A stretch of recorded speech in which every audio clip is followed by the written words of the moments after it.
before falling apart. Well, today Canadians across the country are showing that we do care, and we want our voices to be heard.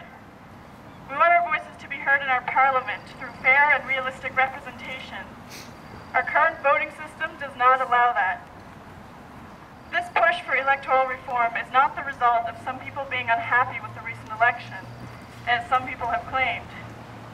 As long ago as the 1990s, Stephen Harper himself wrote about the need for proportional representation. More recently, the 2004 Law Commission outlined in great detail the possibilities for electoral reform in Canada. Today's action is only the beginning.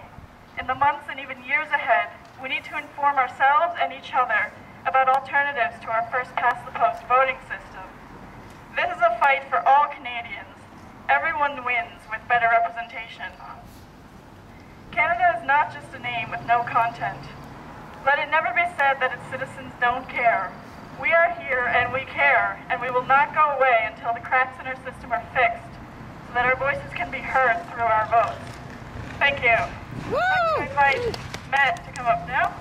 I don't know if you know, he was our NDP for Avalon in the last election. Thank you, Marion, and all of the organizers for putting this together today. My fellow Newfoundland and Labradorians, thank you for coming out on this cold May afternoon. It's uplifting that a federal election only such a short time ago has inspired you patriotic citizens. For too long now, Ottawa has been broken. Even with the minority governments, the Harper-Ignatieff coalition has governed as though they had a clear mandate.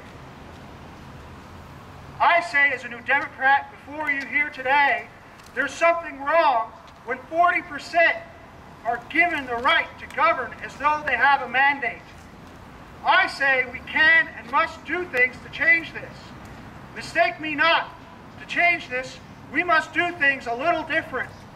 To quote the American Dr. King, to climb this mountaintop, we have to do the unimaginable.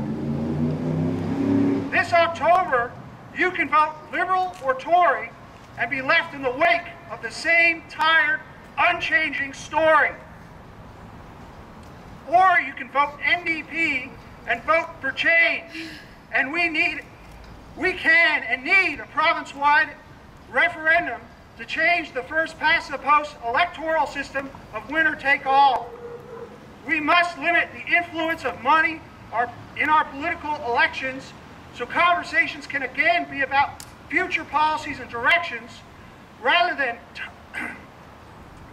tired gimmicks of opportunists who, to quote a grandmother on Canada Drive, can't even hit a note on a Beatles tune. We must strengthen access to information requests and laws.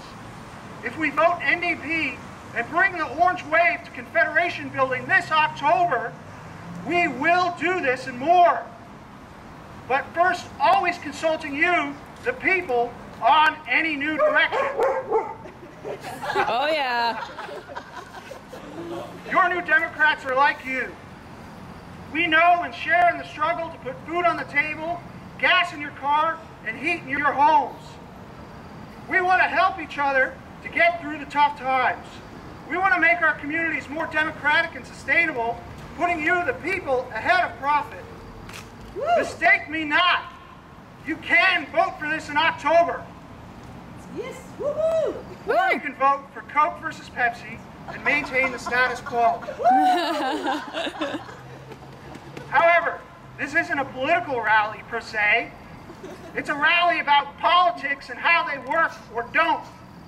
It's equally about those in St. John's who voted Liberal or Conservative not even a fortnight ago and aren't being represented in Ottawa. It's about making every single vote for every candidate, every district or riding count. It's about working together to build a stronger democracy because we all believe that a stronger democracy will mean a stronger community, province, and Canada. Thank you. God guard thee, Newfoundland and Labrador. Je suis la Terre-Neuvienne, Labradorien et Canadien. Merci beaucoup. Woo!